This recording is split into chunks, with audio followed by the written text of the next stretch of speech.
Hello everyone, once again welcome to my YouTube channel. In this video, I'm going to teach you the planning process.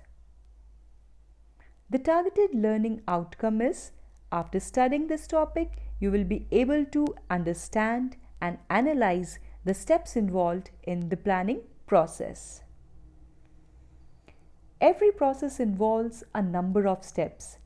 Planning process involves total 7 steps, and these are step number 1, setting up objectives, step number 2, developing the planning premises, step number 3, identifying the alternatives, step number 4, evaluating the alternatives, step number 5, selecting the best one, step number 6, implementing the plan, and step number 7, follow up the plan.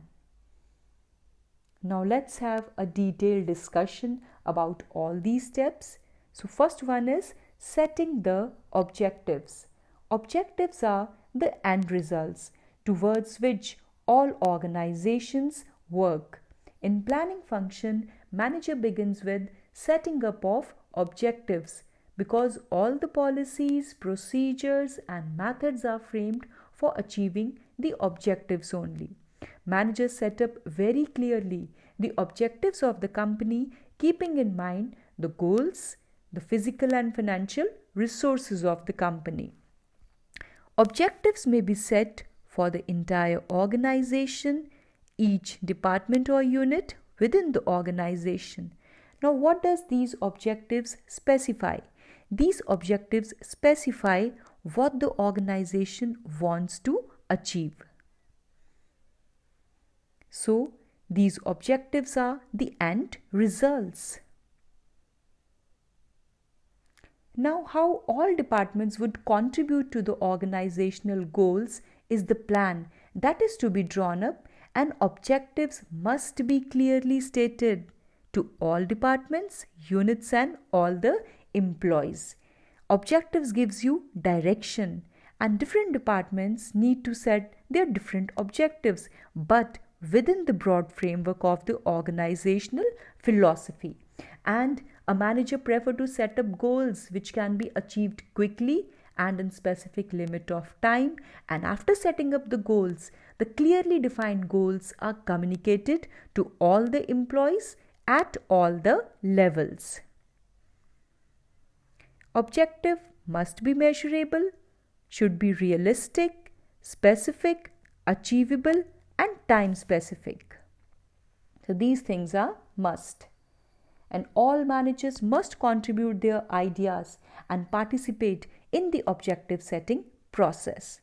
Because if the end result is clear, it becomes easier to work towards the goal. Let us move on to the second step, that is developing the premises. Premises means assumptions regarding the future. Planning is concerned with the future and which is very uncertain. So every planner must make certain assumptions that what might happen in the future. So these assumptions are the premises. And these assumptions are the base material upon which plans are to be drawn. The base material may be in the form of forecast, existing plans, or any past information about the policies.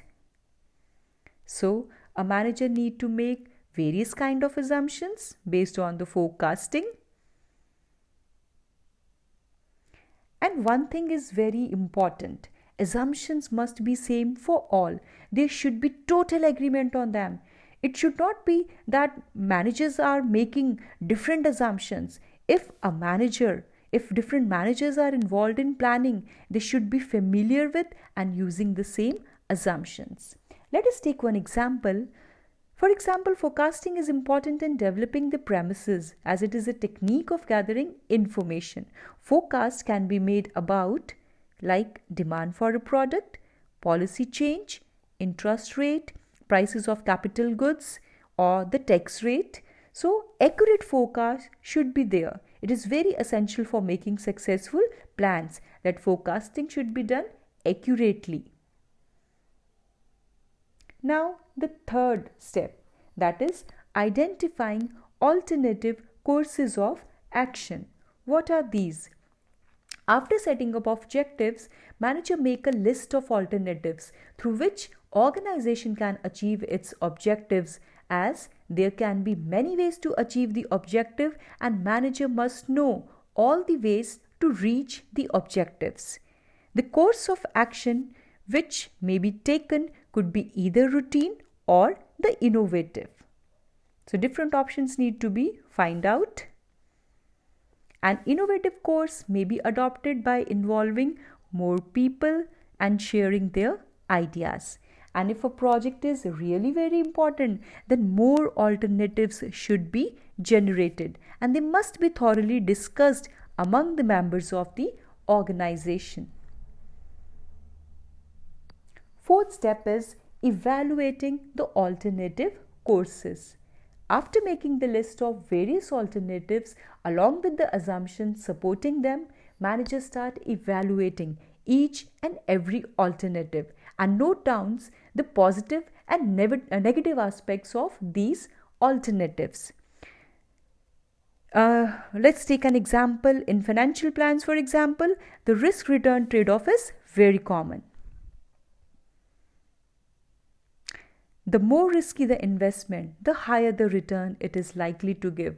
And to evaluate such proposals, detailed calculations are required. For example, calculation of earnings, earning per share, interest rate, taxes, dividend, etc. And then decisions are taken. So accurate forecasting in conditions of certainty or uncertainty become the vital assumptions for these proposals. So alternatives must be evaluated in the light of their feasibility and the consequences. Now you must be wondering, what is feasibility? Feasibility is possibility that this can be done or achieved. Like in this picture you can see, is the possible course of action legal, ethical, economical, practical? So there are certain questions which might be answered at the time of evaluating alternatives. The fifth step is selecting an alternative. The best alternative is selected, but as such, there is no mathematical formula to select the best alternatives. Sometimes, instead of selecting the best alternative, a combination of different alternatives can also be selected. The most ideal plan is most feasible, profitable, and with least negative consequences. Now, sometimes subjectivity and managers' experience, judgment, and at times their intuition plays an important role in selecting the most viable alternative. Decision making is really challenging, so they need to decide which is the best option so that right choice can be made. Sometimes a combination of plans may be selected instead of the best course.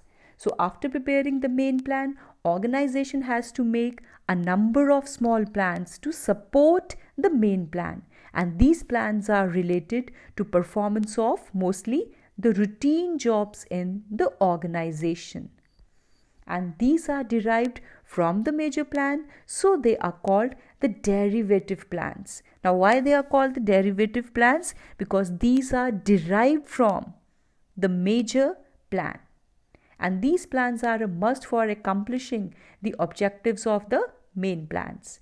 The common supportive plans are, example, plan to buy equipment, plan for recruitment and selection of employees, plan to buy the raw material, and like that. Now, the sixth step is implement the plan.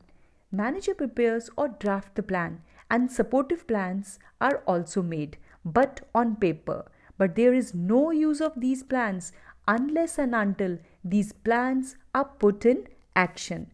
So, implementation is basically concerned with putting the plan into action, doing what is required. For example, if there is a plan to increase production, then more labor, more machinery will be required, and this step would also involve organizing for labor and purchase of machinery. So action is more important. There is an idea, then followed by plan, and then action. That is the implementation part. The last step is follow-up action. Planning is a continuous process, so the manager's job does not get over simply by putting the plan into action. Manager monitor the plan carefully while it is implemented. The monitoring of plan is very important because it helps to verify whether the conditions and predictions assumed in plan are holding true in the present situation or not. If these are not coming true, then immediately changes are made in the plan. So during follow-up, many adjustments are made in the plan. So follow-up is basically concerned with to see whether plan are being implemented and activities are performed according to schedule part of the planning process. So monitoring is equally important to ensure that objectives are achieved.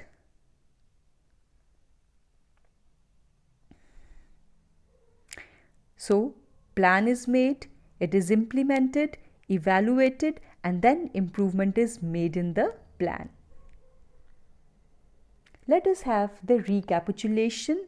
Today we discussed the steps in planning process. Number 1, setting objective. What is that? Set the target, the results. Secondly, developing the premises. Premises are the assumptions about the future.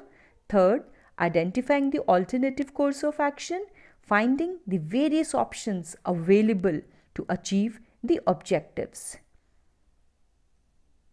Fourth one, evaluating the alternative course, that is to weigh the pros and cons of each alternative. Fifth one, selecting the alternative, that is the best plan has to be adopted and implemented. Sixth is implement the plan, that is putting the plan into action. And lastly, follow-up action, that is monitoring the plans is equally important to ensure that objectives are achieved. Thanks for watching, and don't forget to subscribe, like and share my video.